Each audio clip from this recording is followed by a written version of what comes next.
Hey good peeps, it's KIA MUZE coming back at you with another Muse on Melody. If you've been with me for a while, you know that I'm not in my normal setup. I'm still sort of on the road in the middle of a cross-country move from Los Angeles to New York. So just bear with me.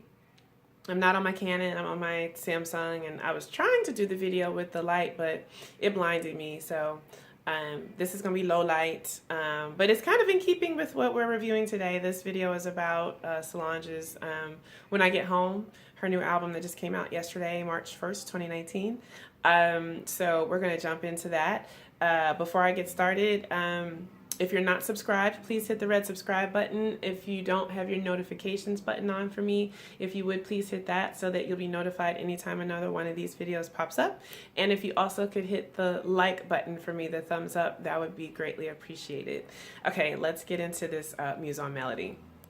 So I want to give a shout out to my friend Star because she was the one who sent the link to our little text circle of friends yesterday morning, and we were all super excited to see this new link of Solange's new music.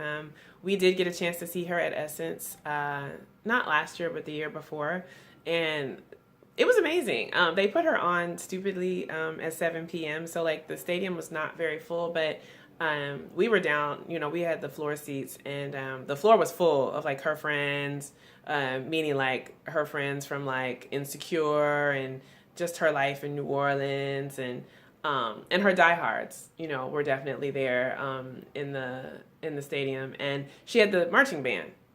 She had the marching band, and they did, you know, Seat at the Table, and it was dope. And obviously, you know, that's where Beyonce got the idea of the marching band. She, you know, just did it to the nth degree for Coachella. But Solange is very talented. She's very smart. So we're going to talk about that with this album.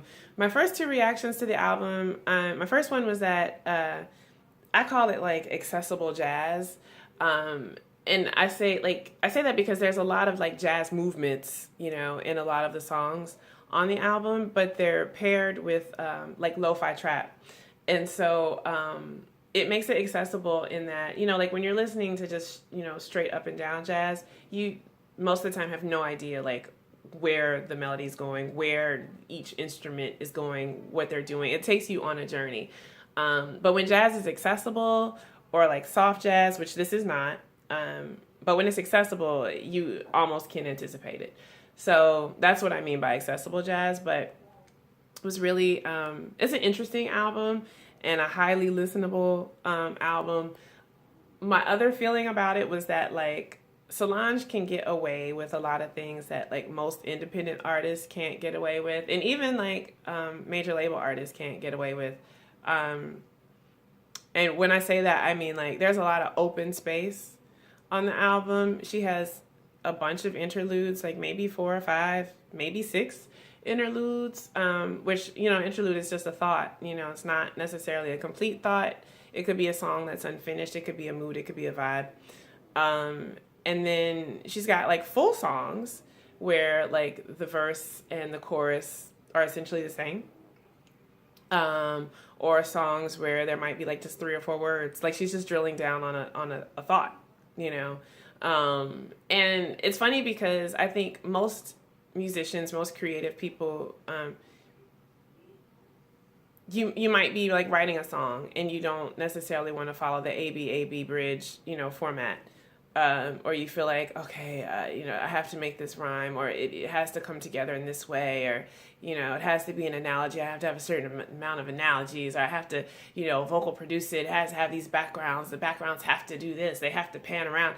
Like, honey, no. Like and like she can get away with that because of who she is and who, you know, she's attached to. But what's funny is that I don't even think Beyonce could get away with some of the stuff that Solange gets away with, because Beyonce is known for having like these complete songs, like almost to the point of overproduction, especially as it relates to like her vocal production. And I can say that because I too like will overproduce the hell out of some vocals. Like you just keep layering and building, you know, almost operatically.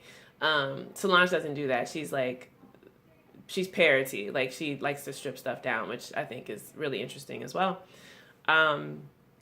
So, you know, even though she can get away with things that like a lot of people can't get away with, I'm glad that she did do them, because now it does free people up to put out their, you know, songs that are one thought, 3 words,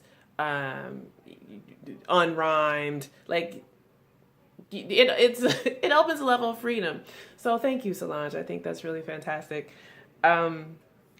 I can't really do the Muse on Melody the way that I normally do, just because it's only been out for a day, so we can't really talk about charting. We can't talk about people's covers. We can't talk about live performances. So that kind of stuff I'll come back and revisit.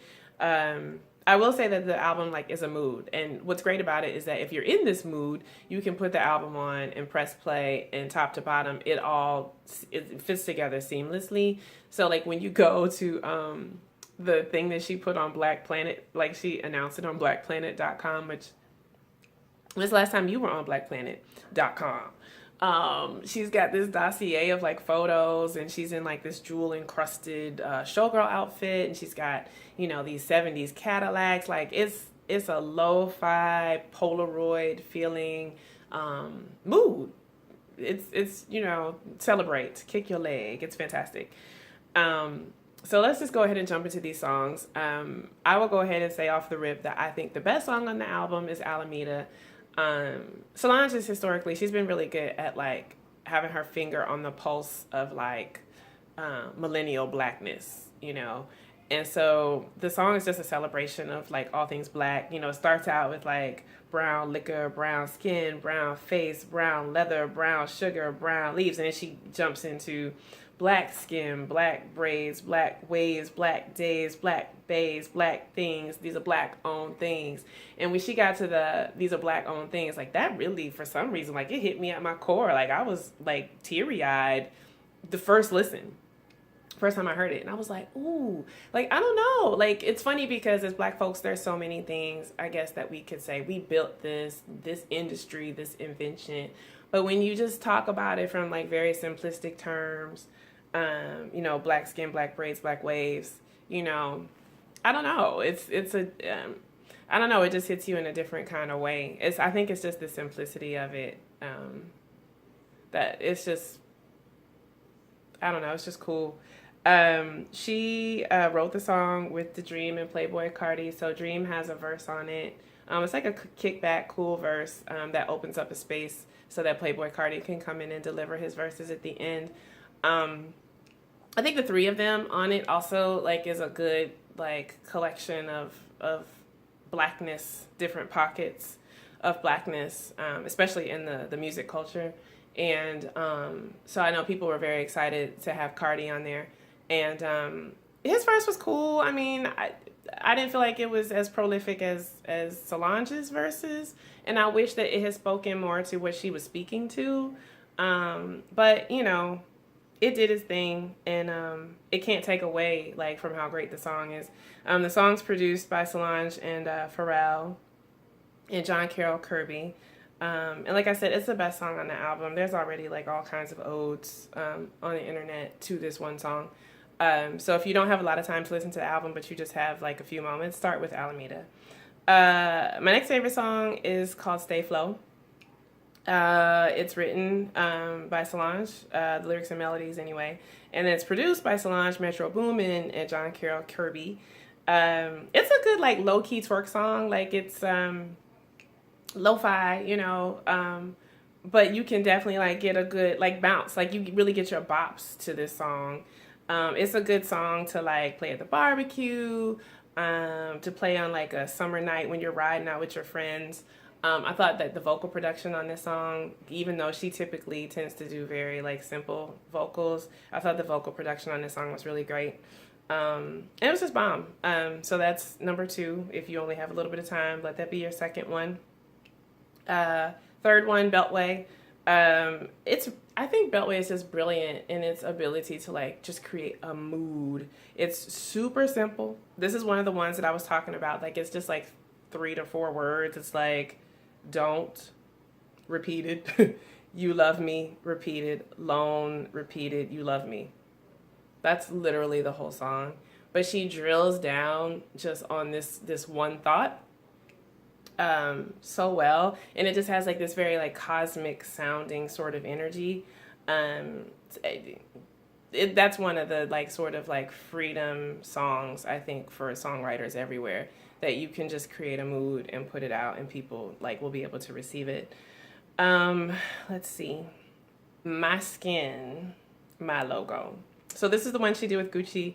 And it was brilliant because, especially like with all that's happening right now with this whole Gucci blackface sweater, and T.I. it's sort of leading the charge of, you know, boycotting Gucci, and folks just really starting to think about these labels, what it means and why we feel the need to wear them. They start out the song kind of like, it's like a reverse Play in the Dozen. So like Solange is, you know, talking about Gucci, all the things that like Gucci is and Gucci likes to do. And then Gucci comes in and starts talking about Solo and all the things that she is and that she likes to do. And it's funny, like it's just sort of like rhythmic, not quite rap, like Playing the Dozens, but in reverse. So like giving each other props and just like teasing each other a little bit. And it sort of reminded me of like kids, like on the stoop of like a Harlem Brownstone, just like, you know, messing with each other. It's very playful. And then Gucci gets into the end, and he just kind of like sort of like separates himself from the labels and just sort of like presents himself as himself, you know, that his skin is his logo. So I liked it. I thought it was really dope. And then towards the end, like Solange gives you these sort of Donna Summer-esque orgasmic vocals. It just has a really like cool 70s just kind of like vibe. So yeah, definitely check that one out. My next favorite one is Dreams. This one, Solange did the lyrics and the melody, and it's produced by Solange, Chez Soul, Jameer Williams, Dev Hines, and John Key Kirby. It's another one of these super like, I'm convinced that this song was like a freestyle, because it reminded me of like when I get together with my musical theater friends and we just start singing about whatever happens to be going on in that particular moment. Like you just sort of like make it up as you go along. That's what it sounded like. And this is the one that I was talking about, where the verse and the chorus are essentially the same word, same structure. And, but still like you catch, you know, she's talking about she was a little girl who grew up with dreams. And she just riffs on like dreams, and you feel it. And she didn't need like a whole like different verse, pre-chorus with different words, chorus with different words or melody, you know, to get it across. It helped that she had Raphael Sadiq on the bass, because he really came through. And then she had Devin the Dude on the outro vocals, and that was super dope. So yeah, Dream is also one of my favorites. And then the last one that I'm going to talk about is Binz. And it's like a really kind of laser pointed, scathing commentary on just the culture and the fact that folks, you know, like to flex for the gram or whatever it is that they're flexing for. It just kind of is like tongue-in-cheek, poke fun at it. It's her in the Dream. On that particular album. I don't have the credits on this one, the production credits on this one, but it's a fun tune, just to kind of like turn up in your car and like have a chuckle to. Oh, and then the last thing, I'm not going to really deal with the interludes on this one, but there's one interlude called We Can Deal with the Freakin. And when I heard it, I knew I knew the voice right away. It's this woman named Alexis Taylor, and I remember like sort of in the dawn of YouTube, I would see these videos of her, and she's like on like one of those like access, like cable channels, or was, I don't know what she's doing now, but she'd be on there, like having these explicit conversations about sex, for women. And it would be very earthy, and on one hand, like, ooh, you go girl. And then on the other hand, it would be kind of cringy, because she just like can be like crazy and explicit. So yeah, so Solange used a sample of her speaking on one of her shows in this interlude, and it's just classic. If you don't know Alexis Taylor, if you've ever seen any of her work, you should check it out. So yeah, I'm just gonna leave this particular review right there.